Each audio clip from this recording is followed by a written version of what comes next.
Olá pessoal, tudo bem? Professor Henrique César aqui, mais uma vez. Na aula de hoje, nós iremos trabalhar um pouco sobre a questão da cultura árabe, tá? Uma cultura bastante rica, bastante interessante, intrigante, por que não dizer. E aí a gente vai trabalhar aqui alguns conceitos envolvendo arquitetura, a questão da religião, a questão dos templos árabes, tá bom? E aí eu preciso que você esteja, no mínimo, desprendido aí de uma visão preconceituosa, né? A maneira como nós vemos os árabes geralmente faz parte de um imaginário um tanto quanto preconceituoso. Principalmente quando você vê imagens, no caso como essa daqui, né, do atentado terrorista ao World Trade Center nos Estados Unidos em 11 de setembro de 2001. A partir desse momento aí, a visão com que o Ocidente analisa os povos árabes, os povos muçulmanos, é com visão um tanto quanto cada vez mais afastada, preconceituosa, muito parecida com o que a gente vê aqui nessa primeira imagem, né? Há uma moça aqui no primeiro plano dizendo, nossa, tudo coberto, isso é uma cultura machista, uma cultura dominadora, enquanto que a outra mulher tem uma visão totalmente diferente daquilo que ela está pensando. São mundos diferentes, são culturas diferentes, tá? E cada uma tem que ser entendida dentro da sua própria especificidade, tá bom? E aí vamos começar. No primeiro momento, eu gostaria de chamar a sua atenção para a questão da religião árabe, né? A religião do islamismo, o Islã. O Islã ele vai ser criado, vai ser levado aí, difundido entre os árabes, principalmente por Maomé, também conhecido como o profeta. A religião islâmica, ela é uma religião monoteísta, tá? Esse monoteísmo da religião islâmica, ele deve muito ao fato de que Maomé, antes da conversão, fazia parte da tribo dos coratitas, por exemplo, era um grande comerciante que atravessava os desertos, né, fazendo o seu comércio e entrava em contato com pessoas de diferentes povos, culturas, religiões. E uma das culturas e religiões que Maomé teria entrado em contato, com certeza foram os judeus e os cristãos. Isso explica um pouco porquê do monoteísmo islâmico na religião criada por Maomé. Pois muito bem, através de uma chamada revelação, como eles dizem, Maomé vai ter uma visão em que Alá, que significa Deus, aparece para ele e lhe dá uma missão. Ele diz, eu sou Alá, o único Deus, e você é o meu profeta. E você deve expandir essa palavra para os seus demais conhecidos, para todos os povos. E essa vai ser a missão de Maomé. É bem verdade que se diga que não é uma missão um tanto fácil, desde que nós entendemos que, como a Arábia, naquele momento, era um centro comercial extremamente requisitado no mundo antigo, então o que acontece? Muitos comerciantes vinham de todas as partes do mundo para fazer comércio naquela região. E havia um local que se encontrava todas essas pessoas, que funcionava um templo. Tá? Nesse templo, ele servia tanto por uma questão de orientação religiosa, como também uma questão de orientação comercial. Estimular ou promover uma religião que fosse monoteísta, em grande medida, iria afastar as pessoas daquele local e iria também afetar a questão do comércio. Pois muito bem, essa será uma das principais dificuldades que Maomé irá encontrar quando ele vai expandir aí a questão do Islã. Ele será perseguido, terá que fugir para a cidade do profeta. Somente tempos depois, armado de um exército, é que ele volta para a sua cidade, derrota os seus opositores e começa aí uma nova história para os árabes, dessa vez com a religião islâmica. Nessa imagem aqui que nós estamos vendo, você vê aqui o profeta na Caaba, o templo que a gente vai já ver aqui, tá? Que hoje ficaria na cidade sagrada de Meca. Ele está ali ajoelhado, tá? Frente a uma pedra. Acredita-se dentro da cultura árabe que essa pedra teria sido enviada por Deus dos céus, a um meteorito que caiu lá naquela região, e ela é protegida como sendo um sinal sagrado de ligação entre Deus e o homem. E aqui você vê o profeta ajoelhado fazendo a sua oração. Uma coisa interessante é que na cultura árabe, sempre que vai se representar o profeta, não se coloca o seu rosto. Sempre você vai ver aqui, é muito comum nas gravuras da cultura árabe, que a imagem do rosto do profeta ela não apareça, ok? Pois muito bem, aqui você tem fotos da Caaba, aqui é uma foto mais panorâmica, nos chama a atenção aqui principalmente a questão da arquitetura, tá? Aqui uma visão mais aérea do templo, aqui se trata da questão da pedra, né, negra, o meteorito que teria caído do céu como um sinal dos deuses e que é guardado como um local sagrado pelos árabes. Aqui pessoas do mundo todo, durante todos os anos, se reúnem para exercitar a sua religião. A importância, meus amigos, da cultura árabe para o mundo, ela se dá na medida em que os árabes eles contribuem com diversas coisas da cultura, desde a questão da educação, da língua, da questão da medicina, da química, e é exatamente isso que a gente vai trabalhar aqui nessa aula, tá bom? Essa contribuição, meus amigos, da cultura árabe, ela está em várias frentes. Basta que a gente possa observar, por exemplo, aqui, num primeiro momento, a questão de um astrolábio árabe, né? Servindo aí para você ter uma noção da posição dos astros. Você tem aí uma contribuição no campo, por exemplo, da medicina, através do estudo do corpo humano, através das cirurgias. Você tem aí a questão da química, a descoberta de elementos químicos que hoje fazem parte, inclusive, da tabela periódica e nos auxiliam no conhecimento científico. Você tem a questão, por exemplo, da álgebra e da trigonometria, por exemplo, dois ramos importantíssimos da matemática, estudados por nós ainda hoje nas nossas salas de aula. Com certeza você tem aquele seu professor de álgebra, o seu professor de trigonometria, esses conhecimentos que eles passam para vocês, têm a sua raiz aqui com os árabes também, tá? A questão da literatura, né? Quem não lembra aí das 1001 Noites de Ali Babá, mostrando a história de Sherazade e como ela se utilizará da sua sabedoria para preservar a própria vida. A questão aqui de uma gravura, né?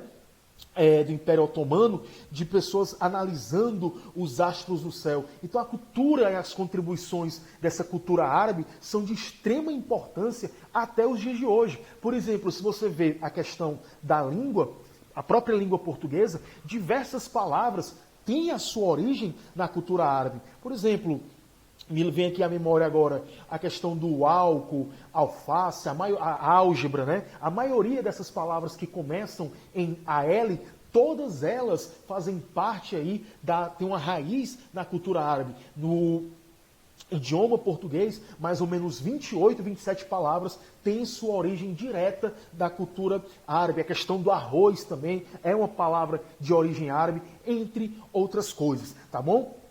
A gente vai falar aqui com vocês também, galera, uma questão bastante importante, que é exatamente a questão da arquitetura. A arquitetura árabe, ela chama a atenção de qualquer observador. Não precisa você ser alguém interessado em história ou em arte, basta você olhar que isso vai lhe chamar a sua atenção, dada a riqueza de detalhes, como as construções, como a arquitetura árabe trabalha sempre numa forma geométrica. Aqui nessa imagem nós temos a cúpula ou o domo da rocha, né? Uma igreja que fica ali na chamada Esplanada das Mesquitas em Jerusalém. Fica ali no mesmo plano o antigo templo de Salomão, que hoje sobrou apenas o Muro das Lamentações, e atrás do Muro das Lamentações, você tem exatamente ali no espaço chamado Mesquita de Omar, a cúpula ou o domo da rocha, mostrando aí a belíssima arquitetura árabe, e a gente vai aqui destrinchar para você alguns mecanismos, alguns elementos dessa arquitetura. Por exemplo, quando você vê os templos árabes, nos chama a atenção algumas coisas. Vamos analisar aqui, por exemplo, aqui um templo árabe, né? Você tem aqui um pátio, você tem aqui uma fonte representando a questão da purificação, que é algo muito forte dentro da religião islâmica, a questão da purificação. Você vê aqui essas torres altas que nós chamamos de minarete, tá? Você vê uma arquitetura extremamente bela, extremamente que chama a nossa atenção. Você vê aqui presença de arcos, janelas simétricas, geometricamente construídas, né, com uma harmonia que beira a perfeição. Esses minaretes, galera, eles têm uma origem aqui na questão das igrejas cristãs. Como eu falei para vocês, a cultura islâmica, da religião islâmica, ela tanto bebe da fonte do judaísmo, quanto também bebe da fonte cristã. E a maioria das igrejas cristãs, elas têm como um elemento que chama o fiel para a oração, digamos assim, o sino. Geralmente esse sino fica na parte mais elevada da igreja, e quando ele dá as badaladas ali, né, algumas igrejas têm um costume, né, de em hora, ou meio-dia, meia-noite, às vezes 8 horas, badalar o sino, e aí o fiel sabe que é o horário da missa, é o horário dele que se confessar, fazer as suas orações. Pois muito bem, na cultura árabe, isso também funciona, e é representado aqui através de um minarete alto, né? Tem minaretes que chegam a 50 metros de altura. Lembrando aí um pouco, né, comparando a questão da Torre de Babel, os antigos zigurates da Suméria e da Mesopotâmia antiga, ok? Nós temos aqui outra coisa também que nos chama a atenção, a questão aqui dos arcos, né? Aqui essa foto, ela é da Mesquita de Córdoba, aí construída no finalzinho do século VIII, mais ou menos 785, né? Na região sul da Espanha, região de Andaluzia, ali próxima à Catalunha, e nos chama a atenção aqui nesses arcos, primeiro as cores, a questão da maneira como eles estão dispostos, as colunas cuidadosamente colocadas em locais estratégicos, as pilastras, as paredes que sustentam esse templo, né? A maneira como esses arcos eles são construídos também nos chama a atenção, porque se você lembrar, por exemplo, as colunas gregas, né? O modelo dórico, o modelo jônio, o modelo coríntio, cada modelo desse tendo uma especificidade. Na cultura árabe nós também temos isso. Por exemplo, você tem aqui o arco apontado, você tem aqui um arco alteado, você tem aqui um arco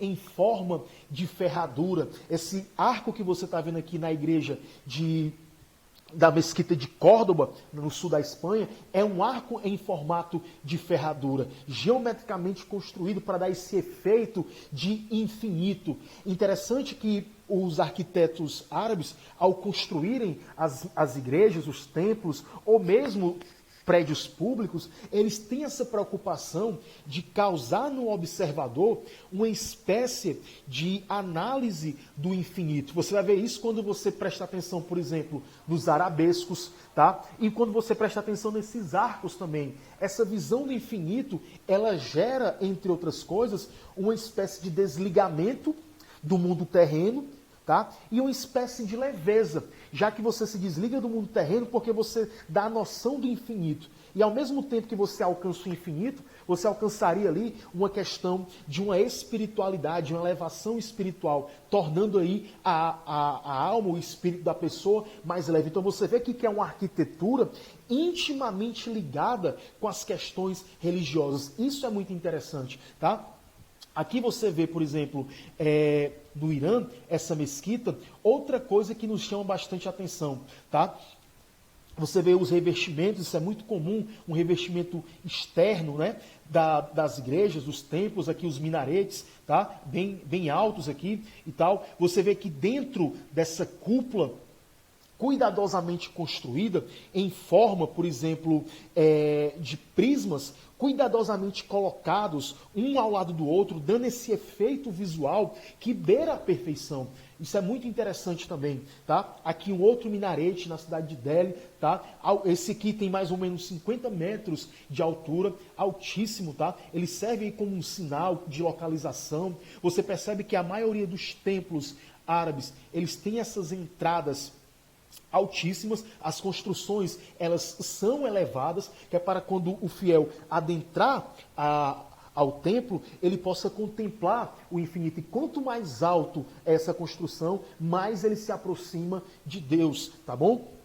Aqui você vê uma visão interna, tá, do templo aqui no Cairo, construído aí no finalzinho do século IX, tá? Aqui que eu estava falando para vocês, aqueles prismas colocados cuidadosamente um ao lado do outro, que são chamados de muqarna. Isso é muito comum, por exemplo, na região de Sevilha e Granada, na Espanha. Você percebe isso, pessoal, porque a presença árabe na Península Ibérica, ela é muito forte. No momento em que o Império Árabe ele começa a se expandir pelo mundo, principalmente a partir do século 6, 7 e 8, ele vai chegar ali ao norte da África, no Marrocos, por exemplo, mas ele também vai chegar a partes da Europa, principalmente na Península Ibérica, em Portugal e Espanha. Essa arquitetura árabe, ela é muito visível. Você viu há pouco tempo aí eu mostrando para vocês um prédio na região da Catalunha, né, em formato de arcos em ferradura. Aqui você está vendo as chamadas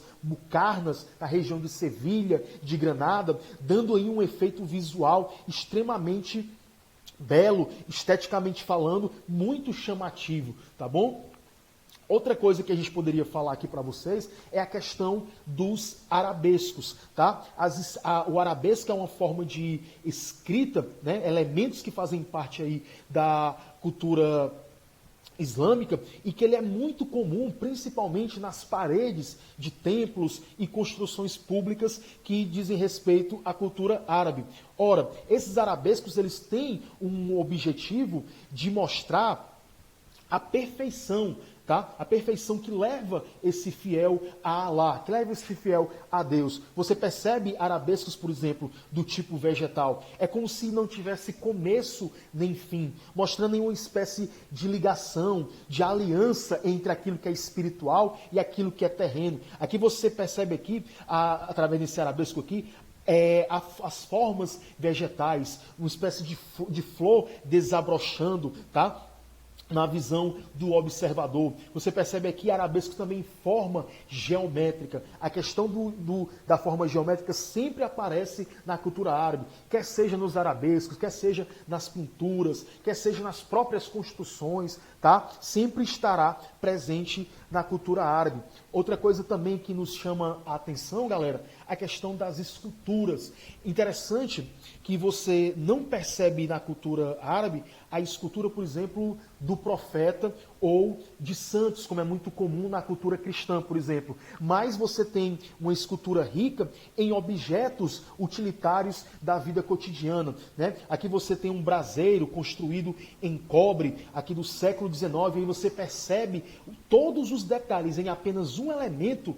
Tudo aquilo que a gente viu até agora, a questão aqui dos arabescos, as formas geométricas, a questão aqui das flores aparecendo, tá? Tudo isso cuidadosamente trabalhado pelos artesãos aí da cultura árabe, os escultores, tá bom? Outra coisa que eu queria falar para vocês também é exatamente a questão da cerâmica. A cerâmica árabe, ela nos chama a atenção também, dado o seu tom de cores fortes, né? Um jogo de cores muito forte presente nos azulejos, nas cerâmicas árabes. Aqui no primeiro plano você vê uma cerâmica persa, por exemplo, encontrada aí no Irã. Durante o período do Império Otomano, era muito comum, era muito difundido entre o Império Otomano essa questão da fabricação de cerâmica influenciada pela cultura árabe. Aqui você vê uma cerâmica, né, numa espécie de mural em forma geométrica, tá, do século XIII, tá? E aqui nos chama a atenção algumas figuras que vão aparecendo, tá? Tudo cuidadosamente trabalhado, milimetricamente pensado para chamar a atenção aí do seu observador. Outra coisa também, a questão das miniaturas. Essas miniaturas, né, ora pintadas, horas feitas através de cerâmica, elas nos chamam a atenção porque elas demonstram cenas da vida cotidiana, desde a questão de encontros entre pessoas comuns, representação do profeta Maomé, cenas de batalhas, tá? Você tem aqui, por exemplo, nessas duas miniaturas do finalzinho do século XV, você tem aqui a figura do profeta, né? Você tem aqui a figura de pessoas, provavelmente numa cena muito comum, durante uma refeição, né? Onde todos estão aqui reunidos, né? Numa posição que é diferente do Ocidente. Aqui é interessante a gente falar sobre isso, porque aqui no Ocidente a gente tem um costume de sentar-se à mesa, todo mundo, né? Em algumas casas isso ainda é muito cultivado, né? Você senta-se ali todo mundo à mesa, cada um com o seu prato e tal. Outros preferem se isolar em algum lugar específico da casa. E aqui, quando se tem essa reunião com os povos árabes, principalmente na questão da refeição, todos estão ali juntos, né? Todos ali no mesmo plano, ninguém acima de ninguém, todos diante de si, provando, né? Desfrutando da mesma refeição. Isso é muito interessante. Lembra um pouco também, aqui, esse quadro, não sei se vocês vão concordar comigo, mas eu lembrei aqui da questão do quadro da última ceia, por exemplo, em que Cristo está ali com seus apóstolos, todos eles dispostos ali numa pintura belíssima do Renascimento, que nos mostra alguns princípios, né, como o princípio da largura, da profundidade, da altura. Os artistas renascentistas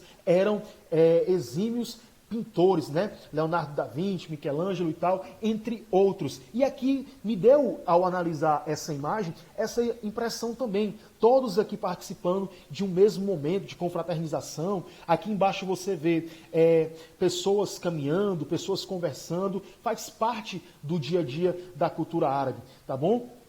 Outra coisa que nos chama a atenção aí, essa imagem aqui mostrando o momento em que o anjo Gabriel vai comunicar, né, na visão que Maomé teria, comunicar a sua missão, né, mostrar ele a Alá, né, e mostrar que ele seria o profeta de Alá, que a partir daquele momento ele deveria expandir o islamismo pelo mundo, né, combater, se possível fosse, até mesmo os infiéis. Interessante que essa imagem ela inspira o principal livro, né, voltando aqui à questão da literatura, da cultura islâmica, que é exatamente o Alcorão. Dentro do Alcorão você tem ensinamentos, por exemplo, que dizem respeito à questão do amor ao próximo, tem conselhos éticos sobre a questão de não se ter inveja, de não assassinar, de não defraudar, de não enganar o próximo, tá? De ter conselhos ali voltados para a questão de você, pelo menos uma vez na vida, visitar Meca, fazer a questão da oração 5 vezes por dia voltados para Meca. É algo que faz parte da cultura islâmica. Nesse Alcorão, eles instituem também, por exemplo, a questão do jejum, né? O mês do Ramadã. O que para a cultura cristã ocidental seria a Semana Santa, outra comparação aqui interessante, para os árabes, para os islâmicos, seria o Ramadã, um período em que eles tiram ali para se dedicar exclusivamente à questão espiritual. Aqui nessa outra imagem nós temos o profeta, né, na Caaba, orando aí, a gente já falou sobre isso inicialmente, tá, nos slides anteriores. Você tem aqui uma pintura, peça, uma miniatura, retratando a ascensão de Maomé aos céus. E é interessante falar sobre isso, né? Há uma discussão sobre esse assunto. Se fala que a mesquita em Jerusalém, na esplanada das mesquitas, a mesquita de Omar, ela teria sido construída naquele local por conta de que, na cultura árabe, Maomé teria sido arrebatado, teria sido assunto, teria sido levado aos céus a partir daquele ponto. E a partir daquele ponto que se construiu aquela igreja muçulmana. Isso nos remete a alguns fatos que são comuns à tradição judaica também. Por exemplo, quando Elias ele é levado aos céus numa carruagem de fogo, ou quando no Novo Testamento, por exemplo, os profetas aparecem e são arrebatados, são levados ao céu, né, Moisés e tal.